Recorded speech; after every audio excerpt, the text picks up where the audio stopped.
To the show, Immigration with Tariq. If you've been following the show in the last 2 weeks, you must have read in social media because I posted everywhere. We'll be doing a special show on TOEIC cases today. Now, before I deep dive into TOEIC cases, let me give you a little bit of information on TOEIC, or maybe an update news on TOEIC, what's been happening recently. So everybody knows, I think it's common knowledge, that back in May 2009, the former Minister for the Home Department made a statement in the Parliament saying that we will not take any adverse action against these students who have not used a TOEIC exam in any of the immigration applications. That was followed up by a policy guidance by the Home Office back in March. I think it was later updated in August, where the Home Office said that we will not take any adverse action against any student who has not used a TOEIC exam in any of their previous immigration applications. At the same time, they said we will give an opportunity to the student to respond to any allegation made against him on these TOEIC cases. In other words, if you follow up the case law, there was no right of appeal granted to these students, whereas now, due to the recent case law, there is right of appeal granted to these students. So where there is an allegation of TOEIC made against a student, he can lodge an appeal in the first tier tribunal under the human rights and try to clear their name. Now, if the appeal is won, I'll tell you what the policy says. If the appeal is won, the guidance says the student would, the applicant in this case, would be granted a 60-day visa. And then they have these 60 days to go to a college or university, try to get a CAS, and then seek an extension on the visa application. So in summary, this is all we know. Right of appeal on TOEIC cases. We know the Secretary of State has made a commitment, which was followed up by Priti Patel. She made a similar commitment that we will not take adverse action against those students who are found innocent and have not used a TOEIC certificate in any of their immigration applications. And the 60-day promise of a visa, which is on the policy guidance. Then recently there was an article in The Guardian where international students held a protest in the Parliament Square, where they said we feel cheated because the Home Office has not dealt with us properly, and we've been left in this limbo over several years in this litigation. Now that brings me to our special guest and why this guest is relevant and important to our conversation today. Our guest is Mr. Greg O'Kelly. Good afternoon, and thank you so much for joining us, Greg. Greg is an immigration barrister. Now, before I go into the conversation with Greg, I'll tell you very important information I have to give about Greg. Greg was involved in an immigration case in the upper tribunal, and in that case, there was a consent order made between the applicant and the Secretary of State. Now, let me explain a little bit about the consent order. If you have made an application against the Secretary of State in the upper tribunal, a judicial review application, sometimes before going in front of a judge, both parties have an agreement, a mediation, and they agree on certain terms. And the agreement is signed by both parties, and that's called the consent order. Now, this consent order is it's public information. In fact, Greg had a very interesting article back on the 4th of August, I believe you drafted an article, and he listed this, or he shared this consent order with the public. And what's very important in this consent order is one paragraph that states in summary, which we'll talk to Greg now in a second, is the concession made by Secretary of State that where there is an appeal allowed for an applicant under Article 8, and it's found that the applicant has not cheated in the TOEIC exams, the appropriate grant is a 2.5-year visa. Now, obviously, we're talking about a 2.5-year visa under the human right regime. So it seems as if the Secretary of State has accepted that where there is a allegation of TOEIC made against an applicant, and they win the appeal under the Article 8, and they win the appeal on the basis that they were innocent, they were not involved in any wrongdoing by the college or whoever, where they did in the test. The appropriate grant of leave under Article 8 is a 2.5-year, meaning they go on the 2.5-year visa rather than the 60 days. Now, interestingly, when we look at the Home Office guidance policy, I personally, as a layman, basically someone who was looking into the guidance, could not find any such information which supports this claim. So I thought, all right, then why not we speak to Greg and have his view on this topic? And I think we have so many other questions I have for Greg. But first of all, thank you so much, Greg, for taking time and coming into the show today. Thank you. All right, I think I have so many questions for you. So let's start with the most basic question. is there a Home Office policy that if I, as a student, win a case under Article 8 in the first day tribunal, should I be granted 60-day visa, or should I argue I should be granted 2.5-year visa under the human rights regime? Well, I think the first thing is that it depends on what you mean by winning your appeal. If you establish that you have been, that you were wrongly accused of fraud, but the judge decides that it would be proportionate in any event to remove you, and you ultimately lose the appeal, then you should get 60 days in order to put you back in the position you would have been in but for the error. On the other hand, if you succeed in your appeal, as in your appeal is allowed, including a finding that you were wrongly accused of TOEIC fraud in circumstances where that's relevant, then you should be getting 2.5 years. Now this is very interesting, because I know cases where, apart from other cases, where people have won the appeal in TOEIC, they have been granted 60 days visa. And of course, this is all prior to this consent order. So what can those students do? Because a lot of students will be listening to the show today. I hope they are. So what can they do? Because they've been granted 60 days. Yeah. They probably went ahead, my apologies, they went ahead, took admission in their university, college, and now they're studying.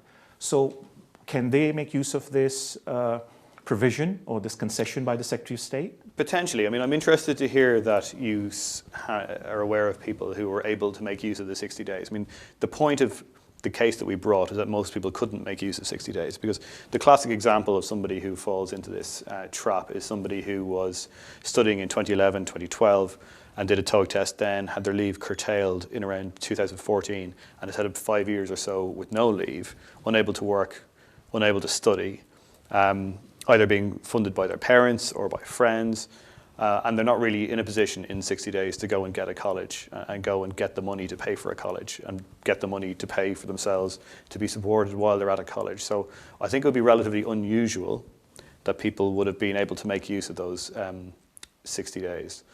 But in respect to people who want to be able to make use of the concession now, I think probably the right course would be to make representations or include it in an application for further leave. I mean, if you're able to use those 60 days to get a college and make an application that was accepted, a student application, and you've got 2.5 years or whatever it is for the period for your college anyway, then I think it's much harder for you to make the case that you've really been prejudiced. But I'm not sure how many people will fall into that category.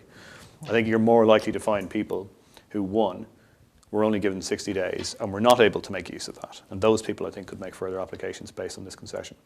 Then there's another category of applicants, I'm just thinking in my head because I come across them, where they were given the 60 days, but at the same time, as you know, they lost a lot of money with certain colleges because they gave tuition fees. In certain cases, they're ashamed to go back to their parents and seek further funding for their education, which led to them becoming overstayers, absconders in certain categories. So I'm sure there are people who are listening into the show today who back in maybe 2014-15 were accused of TOEIC. They were given the 60 days, let's give them that criteria, but they have not made another application because they didn't have the money, and they've absconded since then, they've overstayed since then. How would you feel about those people, how they can use this concession? I think in principle anybody who falls into that category could make an application for leave to remain based on this concession. I don't think, however, that there will be many people who do, because the whole thing that happened in 2014 was that the Home Office tried and fought tooth and nail to stop anybody being able to have an appeal. So there weren't really any appeals until we won the Asan case at the end of 2017. Until then, you didn't really get that many. And then it was following the Khan case in the middle of 2018 that the 60 days started to be given up. And that was pretty much on the basis of an agreement between the parties there. And I think it seemed to everyone at that stage that, well, at least we should be able to put the students in a position that isn't worse than it would be if your college lost their license, for example, where you get 60 days. Because that seemed to be sensible. But the reality is that if you've spent 5 years unable to work or study or do anything and have spent all your family's money and can't get any more money, the 60 days is basically useless, because people need enough time to be able to earn enough money to be able to then go and get their education back on track. So in essence, one could attempt, if even one is an overstayer and absconder, make an application and make a case for themselves on the basis that they were left in this dilemma or in the situation due to the historic injustice by the Home Office, or the action taken by the Home Office, if they're claiming they were not involved in Yes. the wrongdoing in the first place. I think that's right. I mean, I think that gets more difficult the longer you leave it. I mean, you know, the Asan case is, like I said, I think it's November 2017. Khan is, I think it's June 2018. And I think, you know, the longer you abscond and the longer it is before you actually try and regularize your status, the harder it's going to be for you to explain to an immigration judge, because realistically you're probably looking at an appeal, why you didn't try and clear your name earlier. Excellent. And this is just fascinating to me because there are so many people I have met, I've come across who've been involved in this TOEIC saga. And it's just fascinating that how much we've moved forward in this case, and yet so much little information is out there in the public domain, so to speak. Yeah. And even I think something like this, this case itself, which is I think an unreported case at the moment. Well, it's an unreported case because the Home Office conceded, so we didn't actually go to court. Yes. We lodged the application and the Home Office settled. And the Home Office, to be fair, their position was that they said their position was that their policy was intended to cover just this situation, if I recall correctly. But the reality was that if you looked at their policy, it didn't on its face. It's a little bit better now, but I think their policy didn't appear to cover it, and that's why we needed to publicise the concession. We needed to publicise the consent order so people could rely on it. And just to clarify that if, as a young practitioner, somebody wants to use this consent order, an applicant in their application, are they allowed to keep a copy of this consent order and say, look, this is what we know from the public information, quote the case law, and say, could you follow and give us 2.5 years? Is that permissible? It's absolutely permissible. I mean, nobody realistically is going to be able to do that unless they've already won their appeal. Yeah. So, you know, you have to be talking about people who've already got their 60 days and it hasn't worked out. Exactly. Thank you so much for that. I think before we take any calls, I think we can summarize, which is the most important thing, that everything is case-by-case basis. There are a lot of variable factors that have to be considered. I don't think the format of the show is that we could discuss all the variable factors. So I think the most important thing for any potential applicant who was involved in a TOEIC case is to take the appropriate advice. Go to someone who's competent. Either you book an appointment online or you could contact a barrister directly who provides direct access, or you could ask your lawyer or legal representative to book a consult with one of the barristers. And I think it's very important that rather than you making a presumption leap of faith that, oh, I'll be granted 2.5 years, you take your case to the appropriate party, to the appropriate person, and they could have a conversation with you, ask several questions to you, and then give you a very clear idea whether your case would be successful or what merit is in your case under this regime. And I think what Greg has said made a lot of sense, that it is primary for those people who have won their appeal. In other words, people who have their human rights appeal have been allowed on the basis that they were not involved in any wrongdoing. So it's slightly different to what the Secretary of State said in the ministerial statement. So they're two different things. Thank you so much. Now, I hope we get callers today because we have Greg and we're going to use him to answer your calls today. So I hope we get callers. We have callers who would be addressing the TOEIC issue. At the same time in my ear, I've been told that there would be a break in about 40 seconds. So why don't we quickly take the first caller, and then we're going to go on a break. We'll come back, answer that question. So please, I would be grateful if everybody who's ringing in today would raise issues regarding TOEIC, because Greg is here and I really want to use his expertise in the matter. So let's take a first caller. Hello? Hello? Hello? Welcome, sir. Good evening. Good evening to you. Yes, you can ask your question. Yes? Sir Birmingham से बोल रहा हूँ. मेरा question था sir आपसे ये कि मैं ना 5 साल का कार्ड है मेरे पास, अनमैरिड पार्टनर हूँ मैं, बट 2 साल के बाद हमारा थोड़ा सा रिलेशन भी झगड़ा हो गया, मतलब तो आप कुछ सकते हैं कि रिटेन राइट्स का जो डिफरेंस है अनमैरिड पार्टनर जो मैरिड पार्टनर होते हैं, कुछ हो सकता है या कुछ भी नहीं हो सकता. अभी 2 साल ऊपर हम साथ में रह रहे हैं, 2 साल से ऊपर, 2 साल और 3 महीने हो गए हमें रहते हुए, अभी हमारा ब्रेकअप हो गया है. All right. Thank you so much for your call. I think we're going to go on a break. Then after the break, I'll ask your question to Greg and we'll get you an answer. I would request everyone who's calling into the show before we go for a break that please, if you could try speak in English, otherwise not a problem. You can ask me the question. I can translate to Greg the question. But I would prefer if today, because the format is we're going to talk about TOEIC cases, I'm very hopeful there will be callers who would be discussing TOEIC cases with us, or if they were a victim of a TOEIC case, and that we could discuss their case and we could get them some information from Greg. At the same time, we're going to go on a break right now. Before going to the break, thank you so much for sharing our channel on social media. Keep doing that. We're going to go on a break. When you come back from the break, we're going to ask some more questions to Greg. And first, we'll answer this question about the unmarried partner under the EU regime. Thank you so much. We'll see you after the break.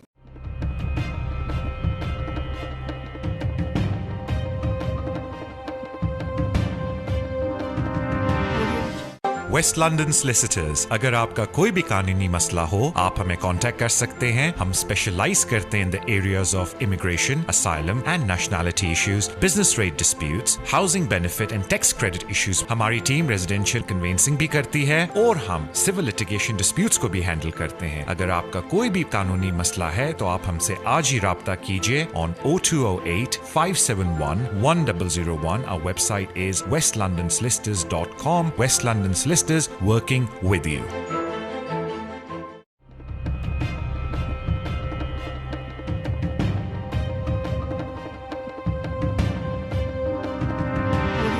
Welcome back to the show, Immigration with Tariq. As I mentioned earlier, today we have Greg O'Kelly, a barrister, immigration specialist, and I, as I mentioned in my promo, which has been running for over 2 weeks, that I would prefer and I would request people to ring in who have TOEIC cases issues. And because I want to use Greg's valuable time, I've got a lot of questions I want to go through with him.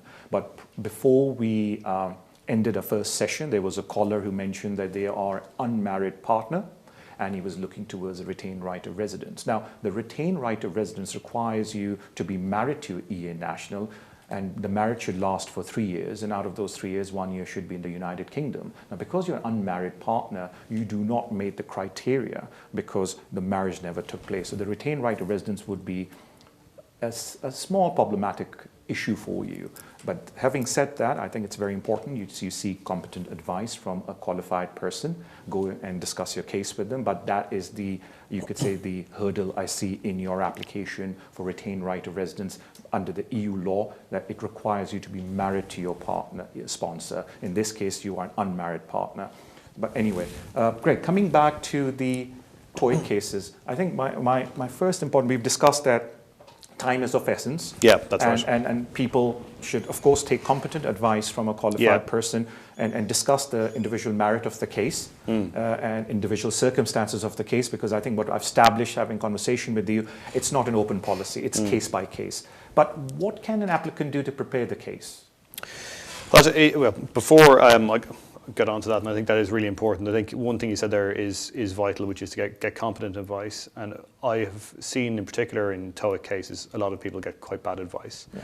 And one of the really frustrating things that I've had, because I've done a lot of these cases now, is that people have come to me at a stage where everything has already gone wrong, and it's a lot harder to repair the damage than it is to get it right the first time. So whoever you go for, make sure you've looked into them and you're happy that they're good enough.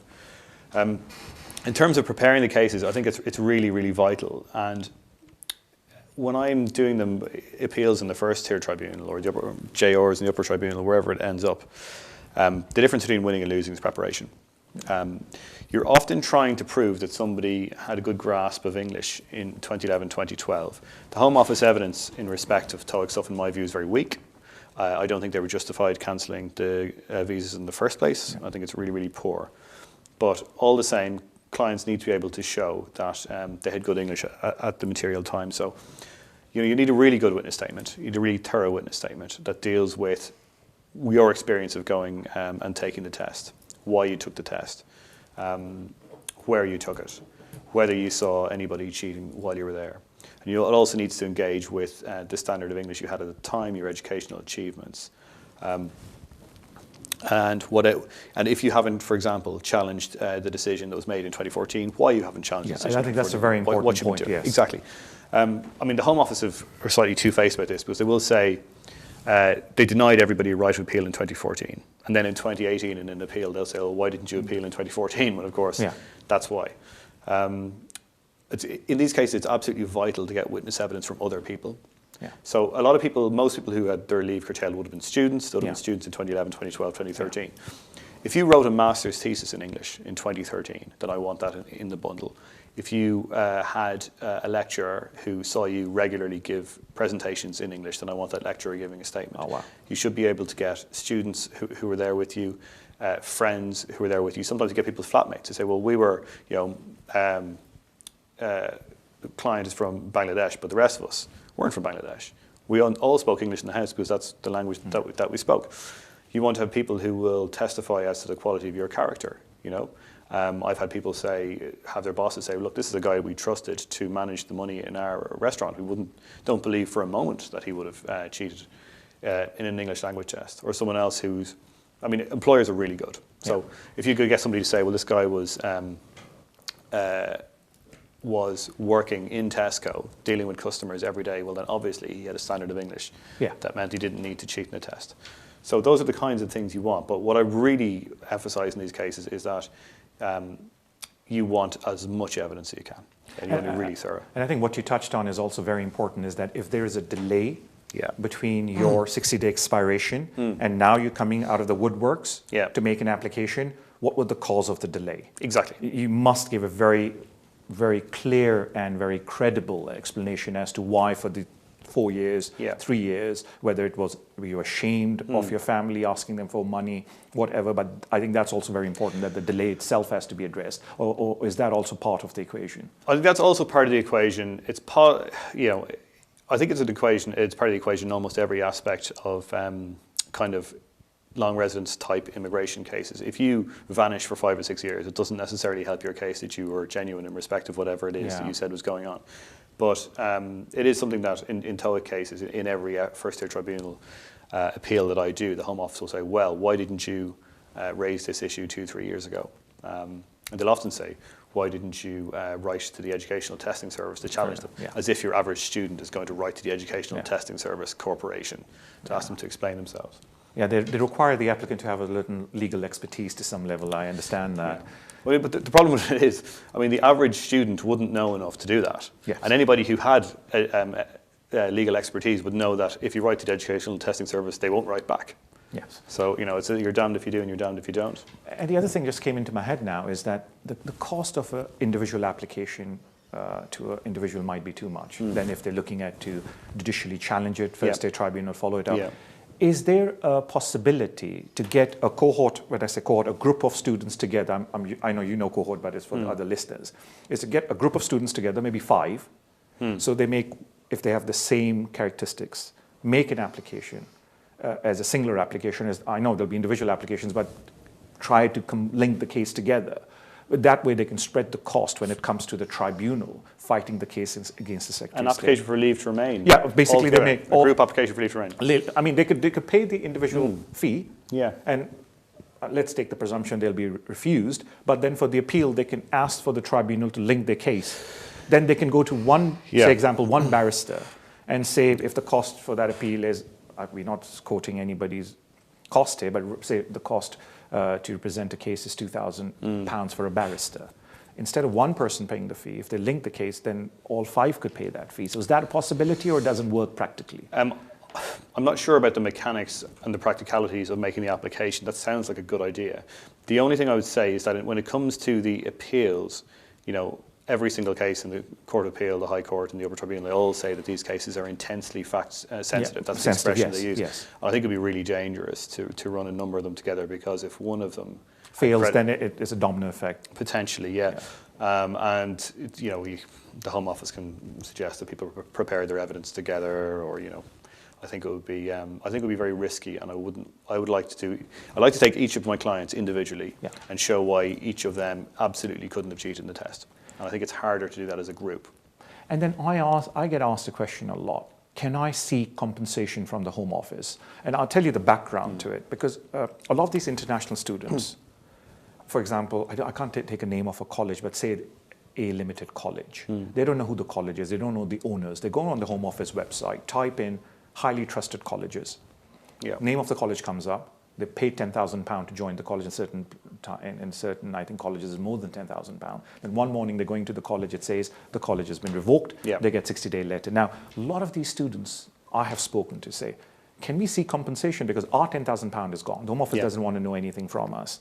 And they instead insisting in 60 days, go find another college. When we go to another college or university, Yeah. they want the fee all over again. Our awarding body, and this is fascinating what I've found out, that a lot of these students are doing external examination with awarding bodies. In certain cases, they've spent 8 months in a college, Yeah. and say the awarding body would say on the 12th month you'll be given a certificate. When they go back to the new college, Yeah. they contact the awarding body, say, sorry, you'll have to do everything all over again because we have cancelled the license for the previous. So is there any compensation for these kind of students from the Home Office? And what kind of procedure is for that? Well, that's not strictly a TOEIC issue. That's something that applies a bit more widely. But I think the first and most obvious point of call is the Ombudsman.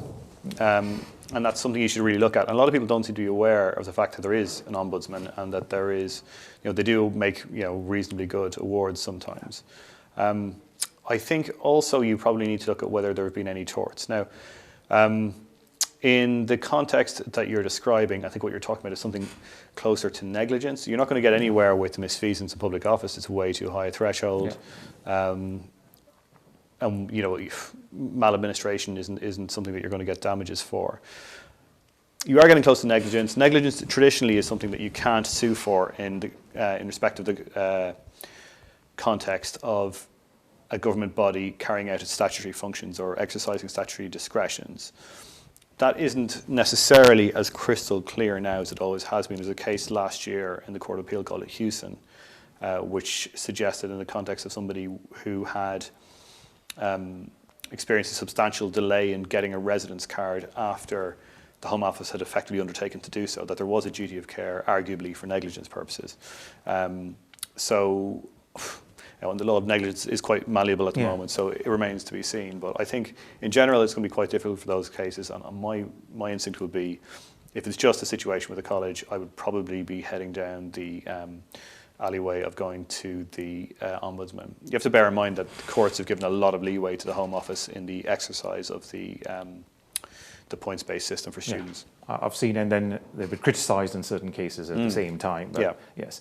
Now, another fascinating thing I had to ask you. Of course, this change in policy or the statement from the Secretary of State came in May 2019.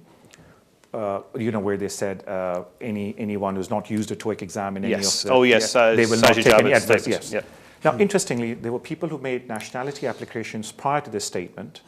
They've been accused of using TOEIC, and they've been refused their nationality because of good character requirement.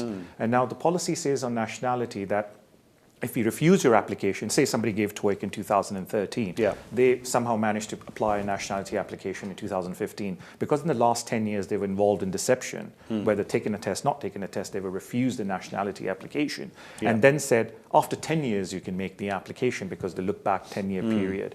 Now, technically, those people who have got indefinite leave to remain, sitting with a waiting for the 10 years to expire when they were alleged for TOEIC for some reason, didn't go to court. They can make a case, in your opinion, can they make a case making a fresh application for citizenship and then using these case laws of Khan and Eisen and say, look, we were never granted a right at the time. We were not involved in any wrongdoing. We were only convicted from this third-party information, which then later found was insufficient. Can they make an arguable case and at least apply for nationality? Because as you know, nationality is discretionary. Anyway. It is discretionary. Nationality is much more difficult. And it's not a right of appeal against the refusal of nationality either. I mean, the whole point of the indefinite leave to remain and the human rights stuff is that you can get it into the tribunal. You can make a judge look at the evidence and make a decision on it, which is much more difficult in the nationality context. I think, I'd have to look at it, and I haven't really thought about it before, but my instinct would be that there's no reason that you couldn't make those kinds of representations with a further detailed application. Treat it as if it were, in fact, an appeal and say, this is all my evidence that I never would have done anything like this. This is the case law suggesting that the Home Office evidence isn't as ironclad as you thought it was. And say that there's not a basis, therefore, for excluding me from nationality. I mean, it does raise quite interesting issues, actually. And now we come to the most important cohort of students, in my opinion. There are thousands of students who, when there was an allegation made against them that you were involved in wrongdoing in TOEIC, they didn't have the funding to appeal, or didn't have the money to go and take admission in a new university and college, and they returned home. And there are thousands of them. I suspect there's tens of thousands. Yes. Now, what can they do? Because you see where they can see from, say, somebody sitting in Nepal, what they can see now is, first of all, they should have been granted a right of appeal. Yeah. They should have been granted an opportunity to respond to the allegation made by ETS. Yeah. And thereafterwards, they could have then addressed the issues with the Home Office. Yeah. So what is remedy for, because some of these students, ex-former students, are sitting back from 2012 and 13, and all these amendments happened in 16, 18, the recent statement in 19, then of course, very important in your case, and I must stress to all students or young immigration practitioners that you need to go and have a look at the article written by Greg on the matter. I think later on. I think the article was written by Bindmans. Yes, I think, but I think it's very relevant to all this case. And I think the key thing I'm saying about the article is that this consent order is public information, and you could use that, but don't use it for the application initially. I think it's very important you go and take advice from a competent person. So, I mean, get back to it. So, what can those students do now, the formal students? Because I know it's very expensive to apply again from abroad, especially with a adverse immigration history, because when you make an application, they ask for it on the application form. In the last, it used to be 10 years that have you ever had any adverse history? They'll say yes, and they'll give in all this explanation. I mean, because there's no right of appeal for them either. So is there any way they could argue human rights application from abroad, saying, look, what's done to us, and is there any remedy for them? Well, I mean, I think in principle there is. I think in principle they could make that application from abroad. The question is, how would they be able to actually have a fair hearing if they're still abroad? Because you basically you need to be here if you're going to gather the evidence of what was going on at the relevant time, and you need to be here if you're going to have a proper kind of in-person hearing where you can be cross-examined. So I think that's quite difficult. In fact, part of the whole Assan case was our contention, which we successfully made, that they couldn't have an out-of-country appeal successfully. And that's what the judge fairly, agreed on, rather, the Court of Appeal accepted that. So I think it's quite. I think it's quite difficult. I think it would have to be some kind of entry clearance application on the basis of human rights. And what you'd be arguing would be about, the fact that your human rights were breached by you having been in the middle of your education and having your life effectively destroyed. Yes. In a lot of cases, I mean, particularly people from Bangladesh who want to go into civil service. I mean, it was ruinous what happened to them. But also, I think there's arguments to be made about, and this hasn't been determined yet anywhere, about the impact in Article 8 terms on your reputation. Yeah. Oh yeah, that's a very good point. Because people have had their good names destroyed, and if you come from a family who've spent a lot of money putting you through an expensive education in another country, that's something that matters a lot to people, and people have been left without a remedy. So the issue you raise hasn't been dealt with anywhere. I've looked at it in one case so far, and we'll probably be looking at it in more. But I think there has to be a remedy. That needs to be something that we look at now. Yeah, I think that's fascinating, because there is this cohort of people who've gone back, and I think some of them, you rightly said, they were appointed by the employers to come and do a degree here in certain cases abroad, and they've gone back with their reputation in ruins, because the employers said, why have you come back? We just paid for your education, and they had to turn around and say, and it's just fascinating. We're going to carry on the conversation with Greg, and I'm really, really finding this fascinating. I hope the students sitting at home who were involved with TOEIC, former students, past students, they find this quite useful. Going on a break, thank you so much for logging in today, and I hope you're really finding this show informative for yourself. So we're going to go on a break. When you come back, we're going to pick more brain off Greg, and we're going to discuss TOEIC issues. I have so many questions, but because we have very limited time in our format in the show, so I'll get back to you after the break. See you after the break.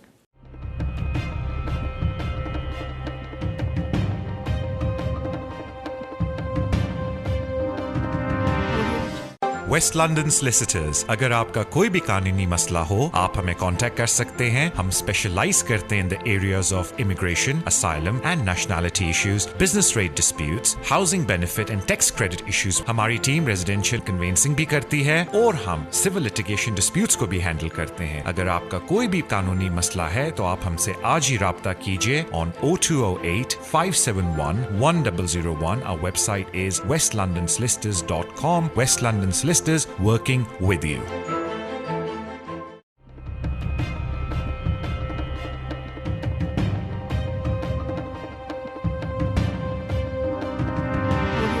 Welcome back to the show, Immigration with Tariq. As you've been following the show, today we have a special guest, Greg O'Kelly. He's a barrister, immigration specialist, and where Greg's specialization, apart from other aspects of immigration, is TOEIC cases. And as I mentioned, and you've been following the show, that there was a very key TOEIC case recently that involved a consent order with the Secretary of State, where there was a concession made by the Secretary of State that anyone winning the case under Article 8, where it's proven in court they were not involved in any wrongdoing on TOEIC cases, they should be granted a 2.5-year visa under the human rights regime. And I think that's very, very crucial to the conversation we're having today. I'll summarize everything later, but I think the key thing which we are homing in towards you is preparation is key for any application, and please do not take this consent order as a blanket cover for all applications. It matters from case to case. So it's very important you go to a competent person for advice, so they can ask all your information, seek individual clarification, and then tell you what the merit is in your case if you pursue making a 2.5-year visa application to the Home Office based on the fact that they've never given you an opportunity to fight you. Because I think one thing Craig was very clear about, that the first port of entry or the first hurdle is you clearing your name against TOEIC allegation. Then comes the 2.5 years. So I think that clarification is very important. Don't think that if you've been deemed that you were involved in the wrongdoing that you could make use of this policy which is mentioned here. Now, I think during the break we're having a discussion, and I think it's a very important point you raised, that the first time an applicant goes into the first tier tribunal, just explain to us, because he was explaining to me during the break as well, that why is that decision very important? Because it has an effect on your ongoing applications as well. So just explain that why the first time I as an applicant go into the court, why is it very important for me to get it right in court, the correct preparation, and go in front of the judge and prove that I'm a credible witness? Well, for a start, it'll be, in a lot of cases, the first time anyone's had a chance to prove their case. You know, a lot of the TOEIC victims have not had the chance to clear their names, basically, for years. But it's really important because you have to get it right. It's very hard to overturn findings of fact made at the first tier tribunal. So if you haven't got your prep right, if you haven't got your evidence right, it's very hard to then raise that again at a later date. And it's very hard to convince an upper tribunal to overturn a first tier tribunal decision where they think, really, you just wish you'd raised more points earlier. And that doesn't just go for factual points. It's also really important that you raise the right arguments. And something I see that's quite frustrating, people come to me to draft grounds of appeal when the important issues weren't raised at first instance, or the evidence wasn't there at first instance, and that's something that's really difficult. So you really do have to get that right. I would say, though, that, you know, in regards to the concession you discussed earlier, so the Sajid Javid's concession, there is a real tension, and it's kind of unfair for people who have kids, or for people who have never relied on a TOEIC test, because under the concession from 2019, people who didn't rely on a test will not generally have TOEIC action taken against them in a new application, and people who have kids in the UK will have special consideration. Now, if you have children and your application is pending, and you've had this accusation made against you, there is kind of pressure on you not to try and clear your name, because it's safer, isn't it? And it's really unfair to put people in that position, but that tension is there, and it's something, you know, tactically when I'm speaking to my clients, I sometimes do have to say, look, I think you didn't do it. You tell me you didn't do it, and we've lots of evidence of that. But at the same time, if we point out the concession, the Home Office will have to not rely on it. And it's not the same as being able to tell your family that a judge found that I didn't do it, as being able to say that that the accusation is withdrawn. So I think it's really unfair. And this is fascinating what you just said, because it's very important to prep your case, because if the judge finds that you're not a credible witness, that tag carries on, because there's case law. Yeah. That every time you go for a second hearing, third hearing, the judge will pick up what was said in the first hearing. And if they did not find you a credible witness, that will be brought up by the Home Office. First thing they'll say is, here's the principal case law that says starting point is the first determination. The judge found you are not a credible witness, and that will hinder your future applications as well. It depends on what kind of application. So if you were found not to be credible in your asylum claim in 2011, that might have very little to do with whether you were credible on the issue of TOEIC in 2020, and vice versa. On the other hand, if it's the same basis, then obviously we've got the Devas-Sealand principles, and obviously then the previous determination is a starting point. So it will depend, but you can absolutely be certain that if you are found not to be credible in a TOEIC case now, and even if you're allowed to remain, in future cases, if there's some kind of appeal, the Home Office will absolutely rely on that. And then there is the other category on this side of applicants who maybe lost the case in the first stage tribunal. And now, as you know, there is a process of further reviews and appeals to the first stage tribunal, upper tribunal to the very least.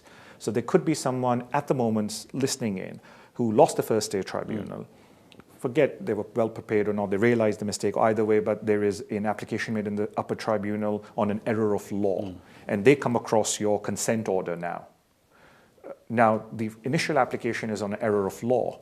And in the upper tribunal on error of law application, unless the court decides to, they cannot submit further evidence. So how can they introduce this new piece of evidence, which is a concession unknown to most public? I mean, I'll be honest with you, before you made it or the article made it public, it wasn't known quite commonly that there is an internal policy where the Home Office may concede on granting 2.5-year visa to applicants who are found innocent with these kind of cases. Well, that was the point of of us taking the case, was because we thought there should be a policy saying that, and we tried to force the Home Office to do it, and they conceded the case and gave us that concession.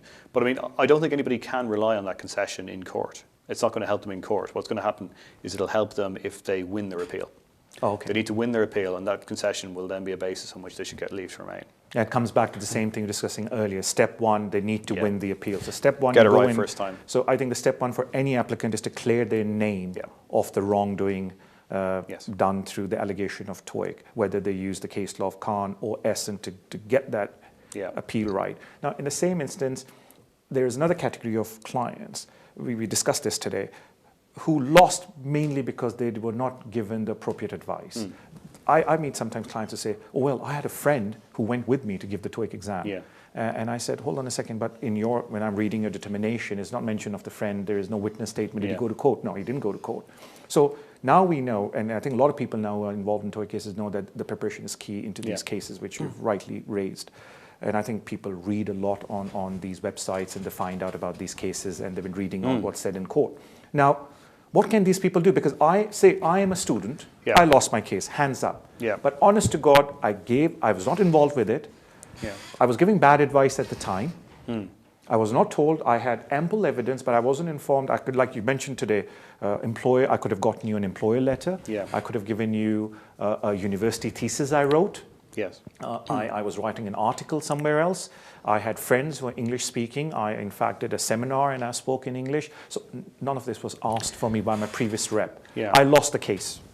There is an answer to that. Yes, that's the key now. What can I do with those cases if I'm in that category? I would treat it just as I would an asylum claim that have failed, in that if there's more evidence, it's the proper basis of a fresh claim, I would make that fresh claim. But one thing you need to bear in mind is in almost all of these cases, the Home Office has been relying on the statement of Rebecca Collings, Peter Millington, Professor French, a covering statement, and then a couple of other kind of generic pieces of evidence, and then evidence of an individual having been put on the list that says they failed. All of that evidence ends in around June 2016 and doesn't take account of the fact that ever since then, there has been loads of evidence brought out in the test cases in relation to the IT process, which shows that the Home Office evidence wasn't reliable. So basically, the Home Office evidence is that a person's voice file has somebody else's voice on it. But the evidence since 2016 shows that there's no way of telling whether any individual's voice file has been properly matched to them. There's no chain of evidence at all. And the fact that the Home Office knew that and continued to rely on that evidence and put that in front of the tribunal without telling them about the subsequent test cases, without telling them about the subsequent expert evidence, in my view, is a proper basis for a fresh claim. And not only is that my view, I've actually won a couple of cases arguing that, where they've conceded that a person should have a fresh right of appeal, where they can raise issues that weren't, where they can have a proper appeal, where they're able to put the proper evidence before the tribunal, including the weaknesses of the Home Office's case, which in my view alone is a basis for a fresh claim. Yeah, because that's fascinating, because there are tens and thousands of students on the side who have now become absconders, but they've lost the appeal at the first stage tribunal. I've come across a few of them, but when they have lost the appeal, is because of bad advice, I'll be honest with you. So even there is a window for those people to, again, it'll be case-by-case basis, for those people to come forward with new evidence, make a fresh claim, make the legal argument based on what you said is mentioned in 2016 onwards, all those legal. But again, I think it all comes down to competent advice, preparation, and I think seek individual advice before. Yeah, it'll depend on the individual facts. I mean, some cases will be very strong, some cases it won't be worth doing it at all. Although ironically in these cases, the fact that you had bad advice is sometimes almost an advantage, because if you didn't have decent lawyers, they won't have brought the tribunal's attention to the stuff after 2016, yes. which actually makes your fresh claim arguably stronger. Yes, because it was all mentioned in the previous. Exactly. Great. I tell you what, I wish we had another hour, because this is fascinating, but I hope we covered a lot of these issues, and I tried to address with you a lot of these questions raised by people I meet, ex-students, past students, and people who are facing these issues. So thank you so much for coming in today, and we hope we'll get you in the future, because I know you're an expert on elderly dependent relative visa applications as well, and we get a lot of inquiries on that. Maybe that's for another day. But thank you so much for today. Thank you very much for having me. I hope you found the show informative, and what we've discussed in the show, and I think the key things which we can drive from the show, number one, do not take this consent order as a blanket cover. You must go to a competent person and take legal advice, and then case-by-case basis, they will make an application for you. So there's 4 or 5 things which are very clear right now. Number one, there's no such thing as 2.5-year visa till you're proven innocent in the allegation itself. So first thing you have to do is clear your name against that allegation.